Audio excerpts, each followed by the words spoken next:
Fyrir strákana okkar, fyrir stórasta land í heimi, fyrir frost á fróni, fyrir blóm í haga, fyrir fortíð, fyrir framtíð, fyrir Íslendinga, fyrir alla. Það eru Benni bara fyrst þitt svona viðbrögð eftir leikinn?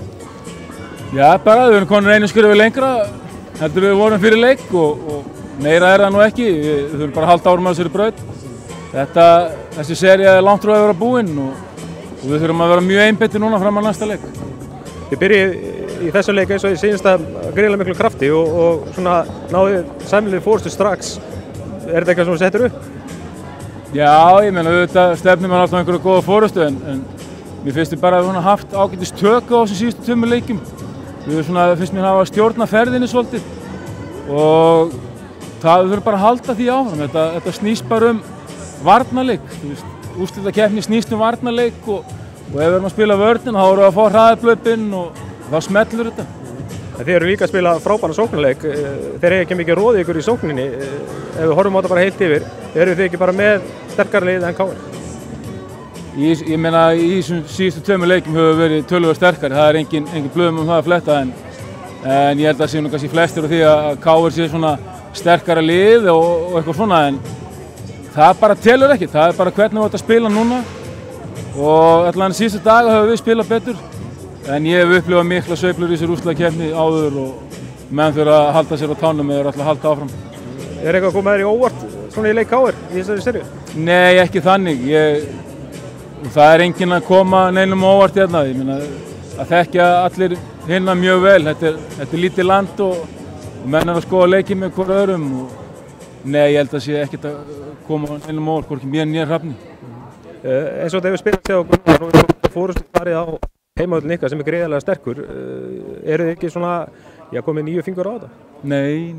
Þetta er stærsta skrefið er eftir og það er langstærsta skrefið. Það er að vera komin í með 2 sigra. Það er bara rétt svona tíser sko. Er það hættulegt? Ekki út einbyttur. Ef þú ert rétt stiltur í kollinum þá getur þetta hjálpað þér og ef við notum þessa 2 leiki til þess að komast þangað sem við erum að stefna þá getur þetta unnið með okkur. En ef að menn ætla að fara að ofmeta sig núna og eins og ég sagði við menn, nú bara látum við alla netmiðla og ljósvaka bara vera fram á leik. Við erum ekki þó að sé gaman fyrir ego eða að lesa umfjöllunum sjálfan sig, það gengur vel að nú þurfum við bara að halda einbeitingu, láta allt vera og bara hugsa næsta leik.